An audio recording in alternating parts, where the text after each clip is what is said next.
Welcome to Soul of Islam Radio. Soul of Islam Radio is a leading edge personal growth and spiritual development podcast available entirely for free and ad free throughout the world. My goal is to support you in your path of personal transformation and spiritual growth, and to catalyze spiritual awakening within our global community. The present and the future depend upon our commitment to the highest and most noble ideals of a spiritually awakened life. Thank you for joining us. This is Ihsan, and this is Season 5, Episode 3.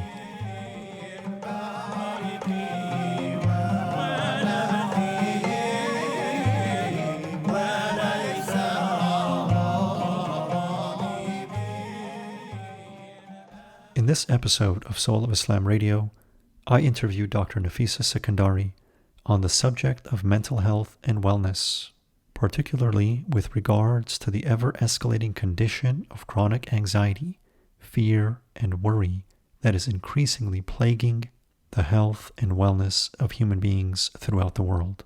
Dr. Nafisa Sekandari is an integrative and holistic licensed clinical psychologist practicing in the state of Arizona. She is the director of the website Mental Health for Muslims and manages the Mental Health for Muslims Facebook page. Dr. Sekandari is also the creator of the online self-paced course Transforming Anxiety, in which she teaches not only how to regain control of one's life from anxiety, but also how to transform and understand the root cause of anxiety. You can learn more about this course at www.transforminganxiety.com/anxious. Additional links and resources will be included in the show notes accompanying this episode. The following is our interview and conversation together. Assalamu alaikum wa rahmatullahi ta'ala wa barakatuh.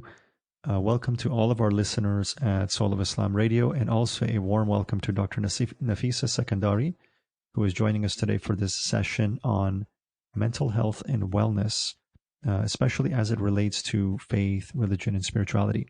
Welcome, Dr. Sekandari. Thank you so much. Thank you for having me. It's a great pleasure to have you with us, Dr. Sekandari, and especially to have a chance to have a conversation about this really important topic, one that perhaps needs a lot more light shed on it within our community.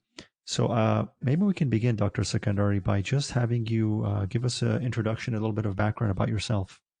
Well, I'm a licensed clinical psychologist currently in private practice, specializing in anxiety-based disorders. I do see patients ranging from children to elder adults. And right now, the majority of my patients do struggle with anxiety. But given that anxiety is the number one disorder in the world, I'm not surprised. But that is something that I focus on. But I'm also a holistic and integrative psychologist. I focus on treating patients as a whole instead of just symptoms, and really focus on lifestyle and diet and nutrition, and as far as having spirituality, physical, mental, and emotional included along with spirituality to help my patients create balance and control in their lives.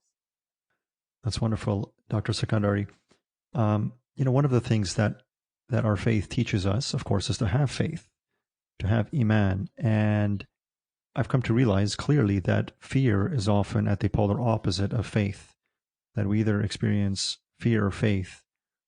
And given the way that the world seems to be going, it seems perhaps that one of the main reasons that anxiety seems to be on the rise is probably a little bit of disconnection from faith and spiritual-based roots and foundations and tools that have historically supported human beings when it comes to dealing with anxiety, fear, concern, worry about the future. What are some of the things that in your practice and in your conversations and in your working with people you have found to be most effective in really a long-term solution to anxiety, stress, and worry? Well, fear is at the root of anxiety. And so when we're living in fear, we're in a panic mode. And given the way the world is right now, everything around us is fear-based. I mean, think about the politicians use fear to help us, side on their side, or watching the news and seeing everything that's going on with the world. Everything is presented to us in a way to keep us in a state of fear. Because when we're in a state of fear, we're not thinking rationally. We're not making decisions based on faith, like you said. We're basing it on fear and just giving away our rights just for the sake of feeling safer. But having faith and being focused on the present moment. Another thing that anxiety does is it's very future focused. So we're always trying to control the future so we can calm our anxiety. But in reality, we have no control over the future. We have to learn how to focus on this moment and focus on what is it that we have control of in this very moment, instead of thinking we can control tomorrow, we can control a political outcome, or we can control the world. Of course, we can do what we can in this moment and take action with what we have. But when we are living in fear, we're not really focusing on anything outside of that fear. So when we have faith, we release some of that fear and know that we're in good hands, that we know everything's going to be okay. And our problems are in a hand that's way more capable than anything we can take care of. So even right now, we're in the political, right before the election in the United States anyway. And a lot of people are, excuse me, fearing the unknown. There's a lot of uncertainty about the future. But what they can do is just focus on just what is it that they can go and vote. They can go and take out and send a message out. They can do all those things, but they also at the same time have to let things go and realize that the fate of the world, the fate of the United States, the fate of this, even the virus, is in Allah's hands. And there's very little we can do. We just have to pray and let it go. But anxiety wants control. Anxiety wants us to be in control, or feel like we're in control in order for us to feel calm. But learning how to let go of that need for control is what actually brings us calm, and letting it go in the hands of God and saying, okay, I can't take all of this. I'm just going to release it and pray that everything's going to be okay. That brings us calm. And in that quote that says, in the remembrance of Allah, the heart finds peace. That is a very true statement. That really truly does bring us peace and calm, and realizing that we are never going to be in total control. So we have to release it. So essentially, you've pointed out, Dr. Sekandari, the ayah, right? "Ala bi dhikrullahi tatma'innu qulub," that in the remembrance of Allah, dhikr of Allah, the hearts find peace, which is beautiful, which is wonderful. Now, one of the things that Allah Almighty also says in the Quran is when He refers to His awliya, the friends of God, as it's typically and commonly translated, those who have attained to a high level of, let's say, spiritual awakening or spiritual development. And regarding them, Allah Ta'ala says that upon them there is no fear, nor do they grieve. And one of the things that I try to point out, and I'm going to bridge into something you said here, which I think is really important and I'd like to focus on for a minute. One of the things that I try to point out is that fear, of course, is in the future, and that grief that Allah is talking about is in the past. So in describing those who are closest and nearest to Him, in this ayah, it's as if Allah Almighty is describing a state of, or individuals, human beings, whose consciousness is not dominated by past and future, but rather who are tuned into and operating from the present moment. And you mentioned focusing on the present in order to begin to transcend fear, anxiety, worry, and stress. What are some of the practical tools? For example, I know that meditation, right, is now widely being recognized as tremendously effective for dealing with stress and anxiety. What's that experience been like in your practice in terms of really classical, ancient, traditional, spiritual tools and techniques being used to treat this new pandemic of fear that seems to be gripping our culture and society? I like that you did mention the word pandemic and fear, because this whole pandemic, the viral pandemic, is actually creating a significant rise in mental illness right now, because people are in fear and panic, and they're very future focused. And so meditation is making a comeback, because it does bring us back in our body. It puts us back and grounds us. And a lot of people, especially Muslims, are afraid of the word meditation because they feel like that's Hinduism, that's Buddhism, and that doesn't apply to us. But meditation is a part of our religious practice. We call it zikr, we call it focusing on the blessings of Allah, we focus on certain verses or du'as or ayahs. And so we don't really call it meditation, but that's basically what it is. I know for some people, prayer, like our 5 daily prayers, isn't necessarily a meditation. It's not a meditative practice because a lot of us are just getting through it and getting through our day and not really focusing. But if we can take the time, so some people might even say, well, I pray 5 times a day. That's enough. That's not enough, like I said, because a lot of people are just rushing through their prayers and getting it done, but they're not sitting and focusing on just breathing and just grounding themselves and focusing on the here and now. This is why you can see the elderly or an old wise person or somebody that meditates a lot or a Buddhist monk, everything for them is okay no matter what. And if you understand that, and the same thing with our own, elderly scholars and just in Islam, they understand the fact that it's all in God's hands and everything is ultimately okay. I used to struggle with the word Alhamdulillah when bad things happen. Like, why would I say that when something bad happened? But it made me realize that sometimes something that's bad that could happen might actually have a positive outcome and we don't know. And we need to still, or it could have been worse. And we need to constantly focus on, okay, I'm okay right now. Alhamdulillah, things are okay. And those are the kinds of things that brings us back in our body. And those meditative practices that are from the ancients or from the Far East, that we might think that doesn't apply to us, it does apply to us because it's also part of our spiritual practice, and we can make it work for us without necessarily having to become Buddhist or become Hindu. Those are universal practices that no longer have a religious connection. It just really brings you back into your body, and at the physiological, psychological level, we need to be back in our body in order to think rationally and be present instead of feeling like Chicken Little and focusing on the worst case scenario and acting and reacting based on that. I hope that answered your question. No, that's very, very good, and actually really wonderful to hear you as well saying the importance of meditation, meditative practice as being really part and parcel of our faith and our tradition. I think one of the things that people tend to forget is that that state of presence is actually a requirement in the salah for it to be effective, for it to be truly beneficial here and now, rather than just an obligation or requirement that needs to be fulfilled, checked off, done, and that we'll get the reward for an akhirah. I really believe, based on really the teachings of our Prophet ﷺ, he said that the prayer is the coolness to my eyes, meaning that he had a real, deep, profound experience of peace in prayer. And we can see through the lives of the pious since then that this is the way that they approach the prayer. You mentioned getting back into the body, Dr. Sekandari.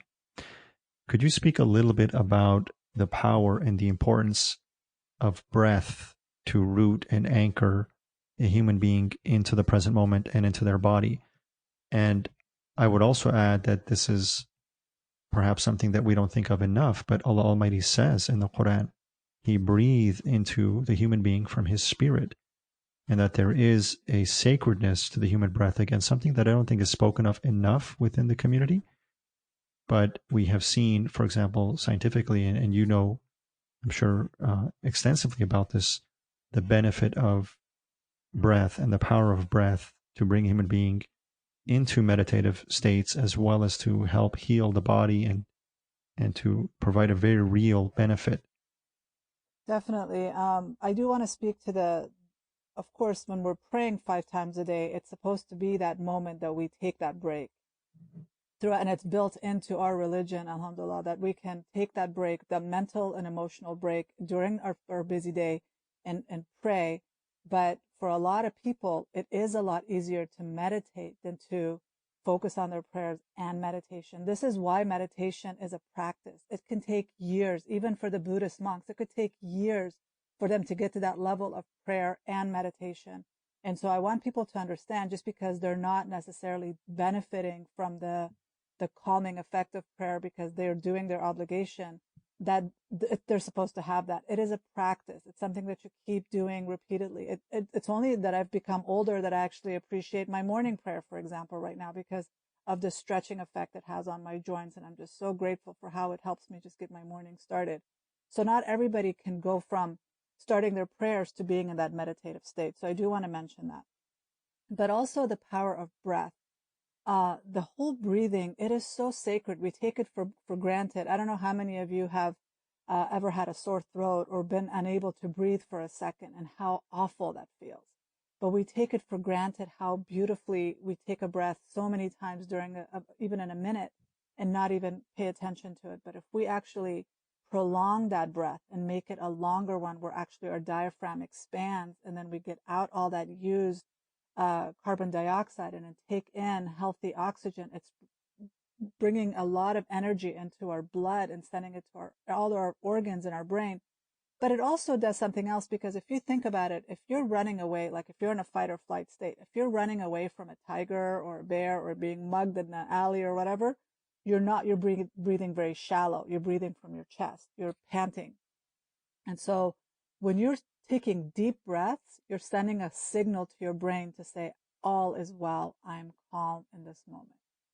And when you do that, your body chemistry changes. It goes from releasing adrenaline and cortisol to releasing chemicals that are soothing and calming. And your body goes from a state of fight or flight to rest and digest. And so it even affects your how you digest your food before you eat. And even growing up, you always hear we should say Alhamdulillah or Bismillah before we eat, and we should do a little prayer. But even doing that little thing, that little blessing that people sometimes like, oh, why are you doing that? It's like, just rub a dub dub, thanks for the grub, and just eat. You don't realize that even taking that moment and just centering yourself, you're being more mindful. And so your body is able to digest that food better. Your body is able to absorb the nutrients more, and you're not going to end up having long-term health issues. So taking that moment and just really even getting yourself centered and grounded before taking a bite of food puts you in a state of rest and digest versus fight or flight. When we're quickly shoveling food down in our throats and just quickly eating, and we're in a state of stress, we're not sending the blood and the nutrients to our or the enzymes to our gut in order to digest that food. So we're going to have digestive disorders. We're going to have bloating and gas and just not feeling very good. So it's really important to breathe for so many different moments, like before an exam, taking just even I even tell my patients, put a little sticker on your rear view mirror in your car that says breathe. So every time you stop at a stoplight and you're looking at your rear view mirror, it reminds you, take a deep breath. It's so essential for us to do this throughout the day so that we Mhm. can calm our system down.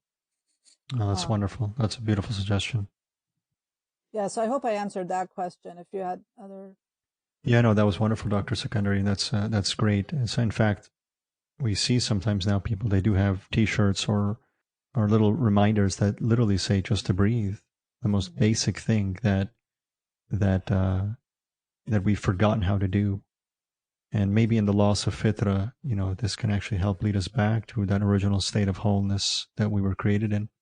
Could you speak a little bit, Dr. Sekandari? Now you were talking about, we have our psychology, the mind, and then we have our physiology, which is the body, and how each affects the other. In effect, perhaps it can be said that these are two sides of the same coin. The body and the mind are deeply connected.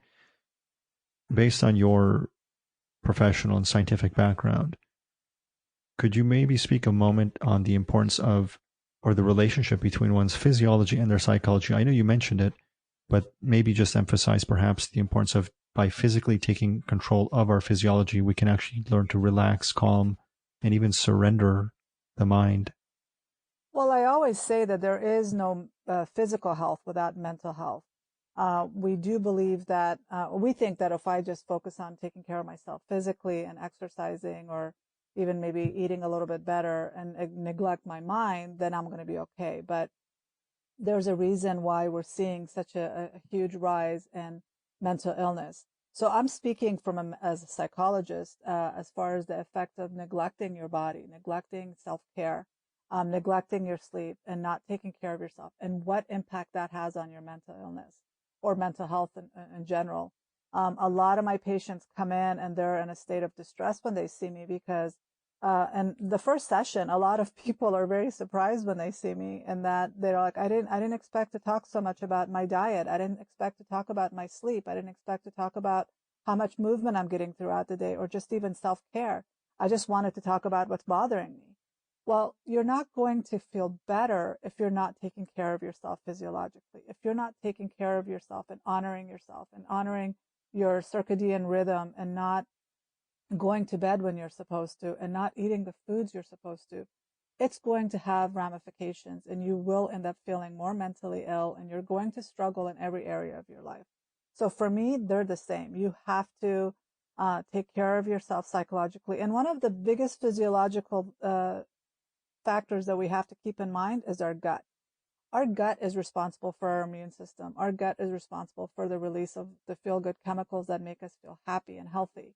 And so when we're not eating the foods that we're supposed to eat, when we're not resting and digesting and allowing our gut to take care, because stress can also kill the good feel good bacteria in our gut as well. So if we're not managing our stress, if we're not eating the foods that are going to help our gut biome flourish, then we are going to be more mentally sick. So they are definitely dependent on each other, and we can't have one without the other. You mentioned the increase in fear and anxiety as a result of this pandemic, the COVID virus. And it's unfortunate that more emphasis isn't given on improving individual health and the immune system as probably the most effective way of combating this virus. Would you agree with that? Oh, in the beginning, back in March, I made several videos about just that. It's so important for us if we want to stay healthy and not get sick, is to take care of ourselves by eating well, making sure we're going to bed at a timely manner. Because what happened when the whole country shut down is people started staying up late and they were up scrolling and reading a lot of fear-based articles and eating a ton of junk food. I mean, Mm. people were joking about how the grocery store you couldn't find any packaged items, but all the shelves were full of fruits and vegetables. Nobody wanted those. They wanted the junk, feel good comfort foods. And so when we were doing that, not only did it add the COVID-15, but people were gaining weight, but at the same time, people started feeling sicker. They just didn't have the energy. They were lacking motivation. They were feeling more depressed. They were feeling more anxious. And so when, like I said, when we're not taking care of ourselves and focusing on the here and now and saying, okay, what do I have control over? I have control over what time I go to bed.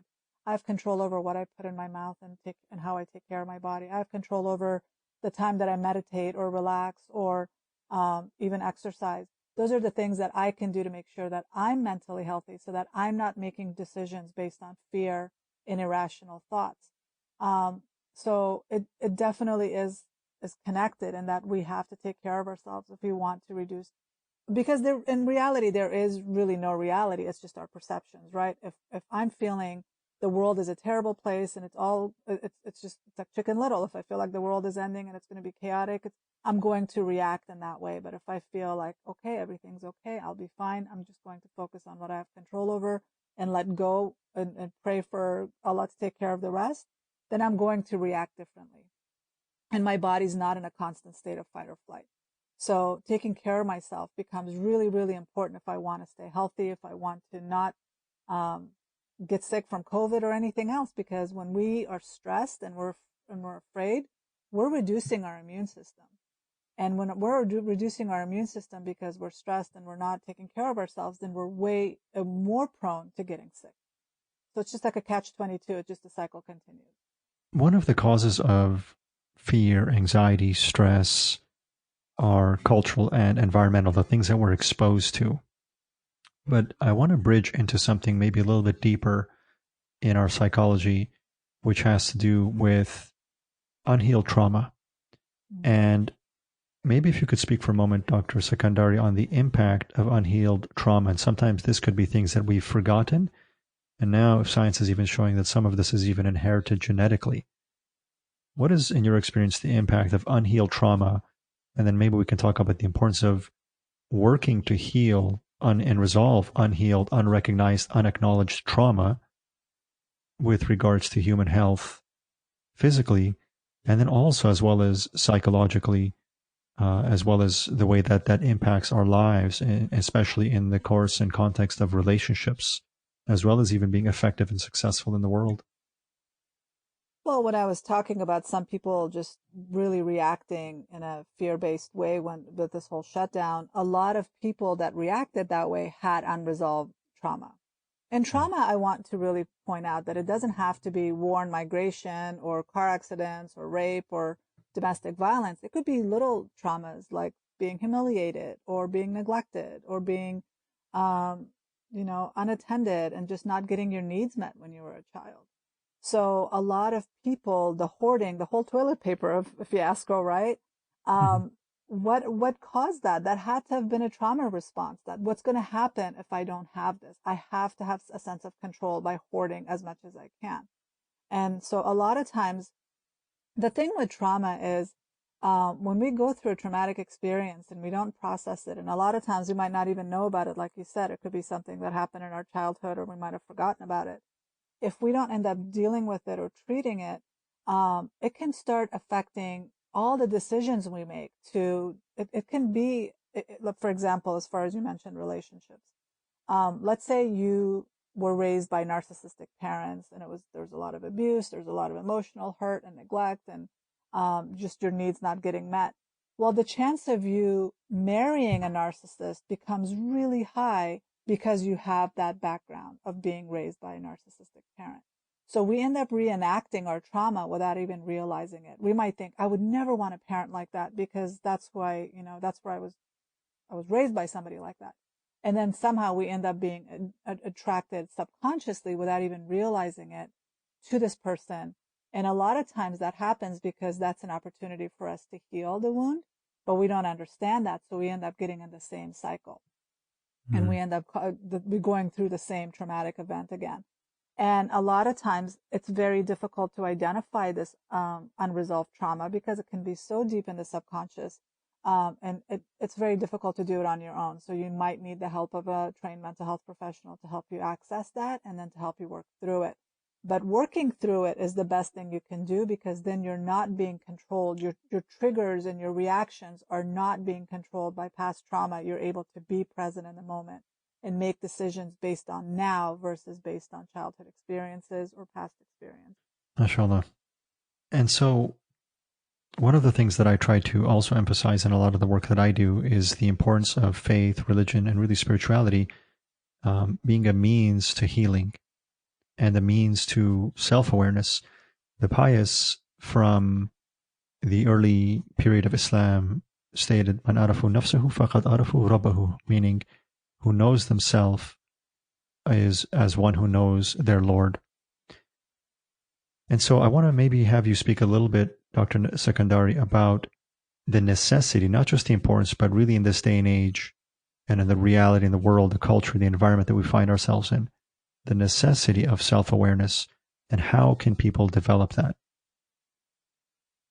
Well, I do want to mention that there's a lot of amazing role models in our past, in our religion, in our history, and so it's wonderful for us to look to them and aspire to be them. But we also have to understand that they, especially the Sahaba that were close to Prophet Muhammad sallallahu alaihi wasallam, they had Mm. him to guide them, and but they also lived in close communities and they had elders to guide them. They talked to people. The idea of actually going to somebody and getting therapy, as we call it today, is what was very common back then. In fact, there's a huge history with us, with Muslims, that, we understand psychology as being a Western concept, but it really isn't. Muslims were treating mental health and with modern medicine, modern tools 1,000 years ago.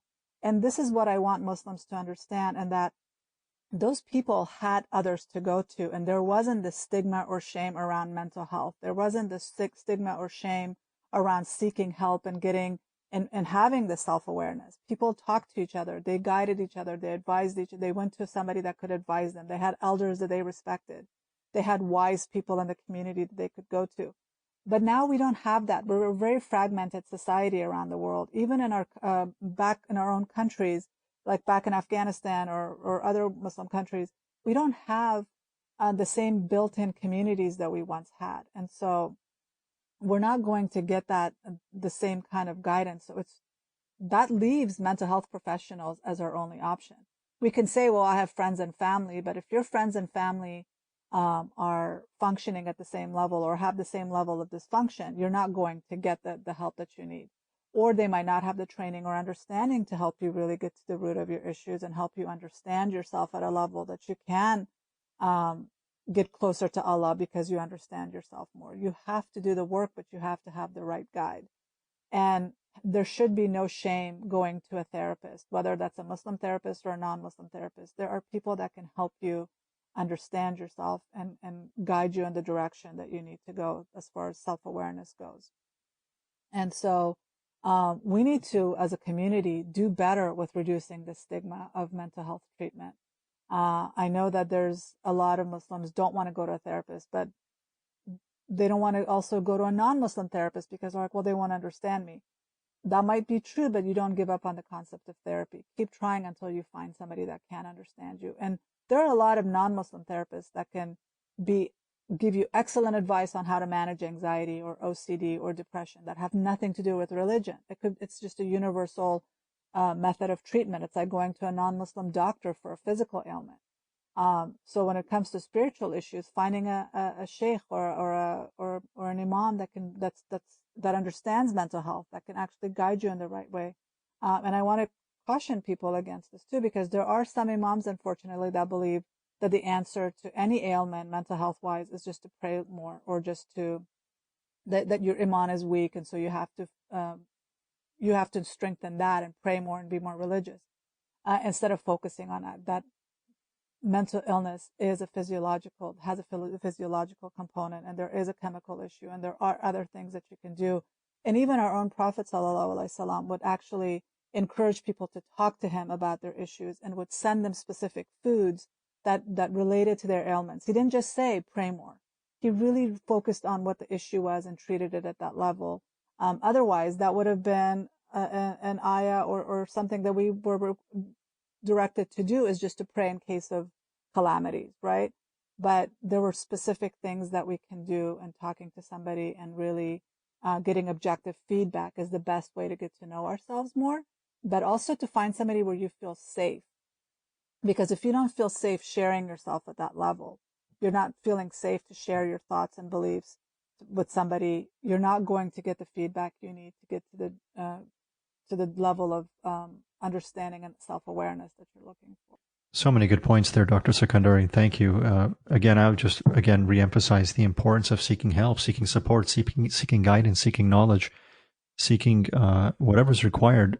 And that I have seen, unfortunately, within the community sometimes, how mental health issues can actually be exacerbated when they're not approached properly, and when they are told just simply pray or do more dhikr or do this or do that. That is just not addressing necessarily the issues and the root causes. So again, I want to thank you for pointing out all of these things. You also mentioned the societal, structural, the way that our society and structure, our culture is now organized as being a contributing component to mental health and challenges in terms of fear and stress and anxiety and worry. It's interesting because a lot of the cultures that have evolved and developed over thousands of years have really been dismantled in the last few decades even.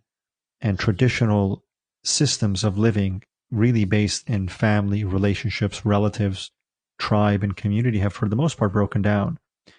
Could you speak a little bit, Dr. Sekandari, about the impact of loneliness and isolation with regards to mental health and wellness?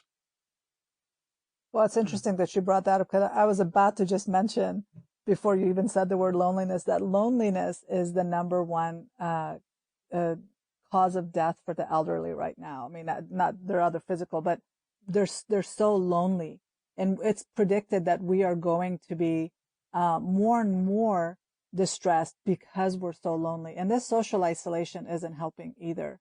I used to work with the elderly. I would go into their homes, the people that really had no one. I would go and do therapy there. And I did this for a year just to learn and understand how to work with the elderly. I had no experience working with them. And so it was such an eye-opening experience for me to go in, and I was the only one that they would see in a whole week. They had no one to help them, to support them, to talk to them. And the only other times that they would go is to go talk to their doctors about ailments. And so when they go to their medical doctors, they just come back with more pills. They're not getting their emotional needs met. And it was so they were so grateful and thankful for having somebody just come sit with them for an hour and to talk to them. I know, thankful, alhamdulillah, in our communities, we are more cohesive and we don't allow our elderly to be all isolated like that. But at the same time, how often are we really sitting with them and talking to them and not just meeting their food and their shelter needs?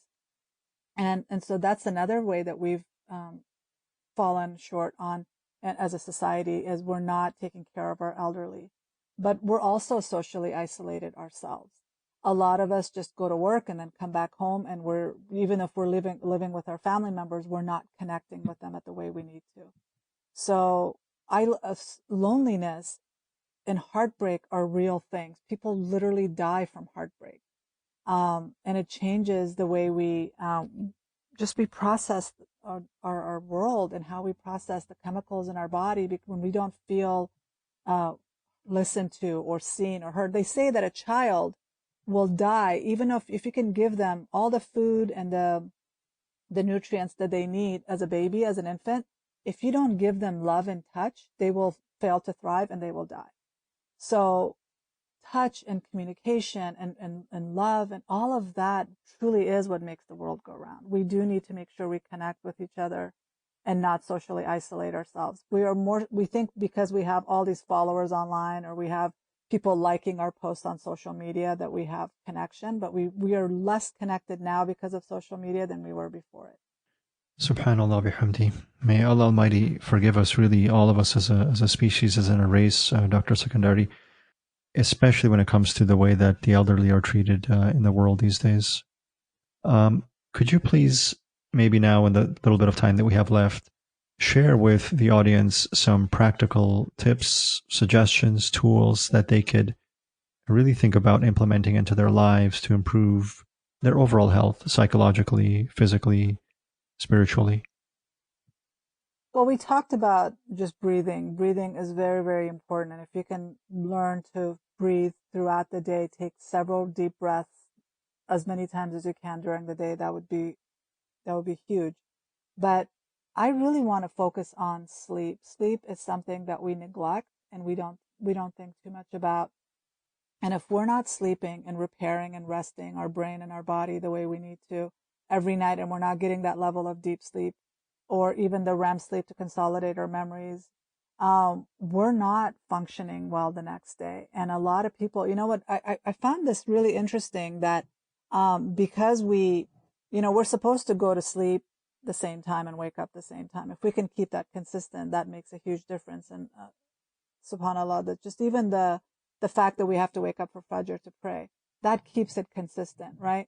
But a lot of people, what they do is during the week, they'll have their, get up at 5, get ready for work, go do all that. But then on the weekend, they will stay up late and then they will sleep in late. Just that change and that weekend cycle puts their body in jet lag mode. And then the majority of heart attacks and car accidents end up happening on a Monday because of that little shift that we do with our sleep. So keeping sleep consistent and honoring our circadian rhythm and going to bed in a timely manner, for me, I feel like that should be 10 o'clock, because our melatonin levels in our brain, in our body peak between 10 and 2. So 10 at night until 2 in the morning. I'm actually keeping track of my sleep right now. I bought this Aura ring and I'm trying to see how much deep sleep I'm getting, how much rest I'm getting, how much REM sleep I'm getting. And I notice consistently that the majority of my deep sleep is happening between 12 and 2 in the morning. But that's because it takes, like, I go through other cycles until I get to that 12 to 2 to get that deep sleep.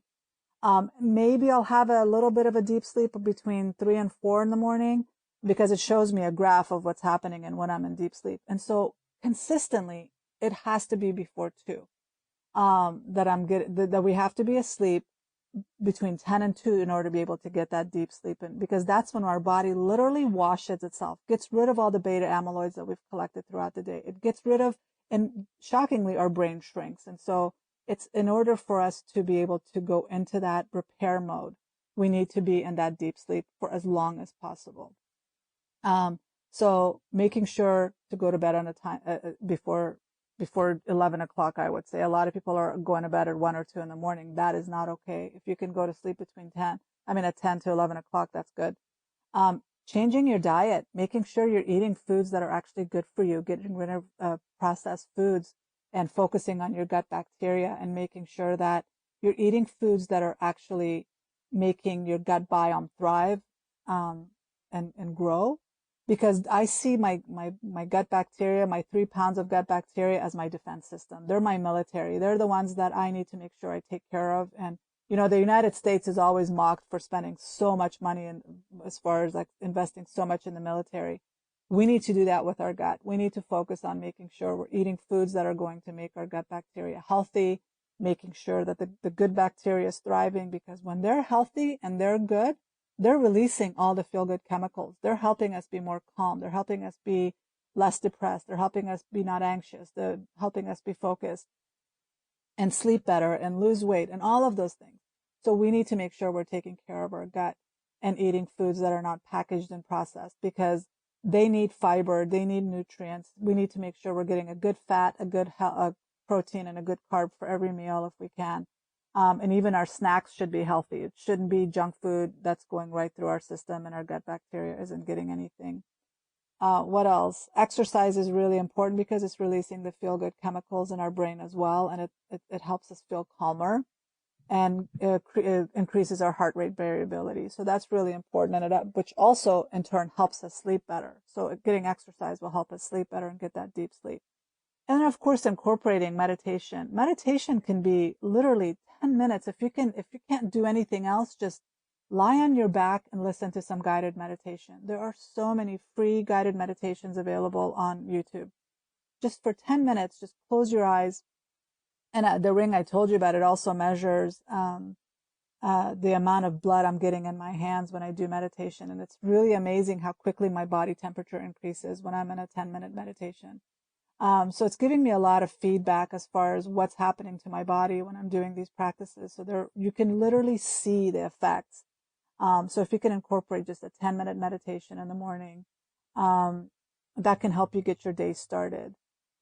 Journaling would be another thing that I think is so important. We keep so much bottled up inside of us. We need to get it out. I always tell my patients, it's like, I don't know if it's the same with you as far as carrying change in your pocket, but for most men, they carry a bunch of stuff in their pockets when they go out throughout the day, right? And then when they come home, they dump everything on the nightstand or somewhere. Do you do that? I hate carrying things in my pockets, so I try to keep them as empty as possible throughout the day. But I Okay. understand. Right. I think, Any chance I get, I try to remove even the keys. right. So men need purses, I think, but, Right. but My kids would laugh about that. or a fanny pack. I've been carrying Um, one for the last 15, 20 years. a purse or a fanny pack. A satchel. Oh, okay. I think that's great. It's good for Yeah. in a lot of ways, but for most people, they don't. And so they end up carrying everything and then they put everything out on their nightstand. That's the equivalent that I like to imagine me carrying a bunch of stuff throughout the day. And then when I journal at night, I'm just dumping everything. So I'm not carrying it with me. For a Mm. lot of people that have high stress jobs, like when I used to work in the schools as a school psychologist, I would have such terrible days dealing with angry parents or just kids that were unruly or teachers that were upset, that I didn't want to carry that with me anymore. So I started carrying a journal and just leaving it at work and just really dumping all of my frustrations, my anger, my thoughts for the day in that journal and just leaving it at work. I didn't want to carry that with me. But a lot of people don't have that opportunity. So you can maybe before dinner, when you come home, before dinner, sit down and write down all the problems that you had during the day and just leave it there so that you're not carrying it to bed with you. Because if you don't have a place to dump it, it's going to keep you awake. It's going to affect you from going to bed and having a good night's rest. So making sure you journal and journal in a way that not only do you get all of the anger, the good, the bad, and the ugly out, but also feeling safe enough to put everything in that journal and not feeling like somebody's going to read it. And if you feel like you're not going to have the privacy to keep a journal, you can rip up and shred everything if you want afterwards. It doesn't even matter what you do with that piece of paper, as long as it gets out of you and onto something else. So it's really important to journal. Those are some excellent suggestions, Dr. Sekandari, and I would personally attest to all of them, including journaling. I've been journaling since I was a teenager, and Good. it's been one of the most effective ways that I've used to even see my own thoughts clearly and then deconstruct them so that they don't keep kind of operating in the subconscious. I want to thank you for this really enlightening conversation, Dr. Sekandari. It's been great to have you here with us. Really appreciate your insight, your suggestions. And, we'd love to have you back at some point. Is there anything else that you wanted to share with the community before we conclude? Well, I did want to let people know if they were interested in doing some meditation. I do have a 21-day free guided meditation challenge on my website. This is a collection of all the different types of meditations that I've really liked over the years, and I've put them in a 21 day. So every day you will get a different meditation sent to you. It's just automatic. And so for 21 days, you'll get exposed to different types of meditation, from Qigong to affirmations to tapping to just muscle relaxation and breathing exercises. And there are also some links to children's meditation as well. So if people are interested in signing up for that, they can go to transforminganxiety.com/meditate and just sign up, and you'll get every single day, you will get a new meditation to try. And hopefully that'll help you with feeling more balanced and grounded. Wonderful. Thank you, Dr. Sekandari. And for those listening, we'll have some links in the description below this podcast, below this episode as well, so that you can follow up with Dr. Sekandari if you wanted to stay in touch and follow her work as well. I want to thank you, Dr. Sekandari, again for joining us. May Allah Almighty bless you and support you and use you as a means for spreading light and healing within our community and within the world. Thank you, Dr. Sekandari. Thank you so much for having me. Assalamu alaikum, everybody.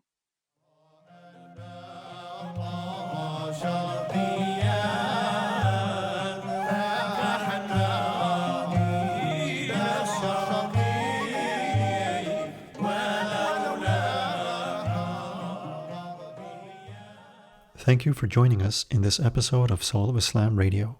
I sincerely hope that this content will continue to support you in your personal path of spiritual growth, development, and awakening towards greater health, happiness, and success, both in this life and the next. With Soul of Islam Radio, it is my goal to educate and to inspire, and to help us continually develop our path and practice so as to progressively awaken to our true selves and to our divine purpose and potential. To continue this journey, here's what you can do next. Visit us at www.spiritualexcellence.com, where you can get access to exclusive resources, knowledge, and learning that will help you deepen your experience and understanding of faith and of spirituality. At spiritualexcellence.com, you will learn how to make real and relevant the spiritual path of awakening and personal development, and how to reach greater levels of peace, prosperity, health, happiness, and success both in this life and the next, with the grace and guidance of God, the Most High.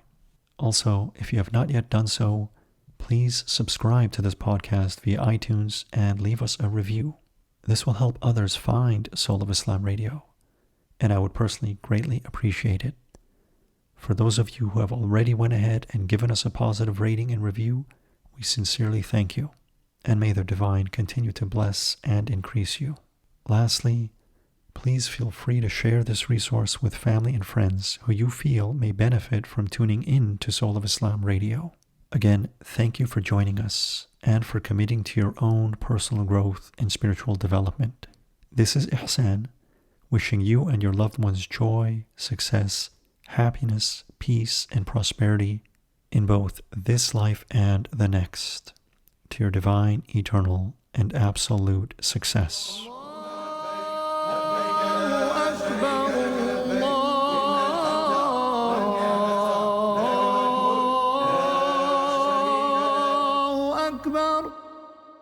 لا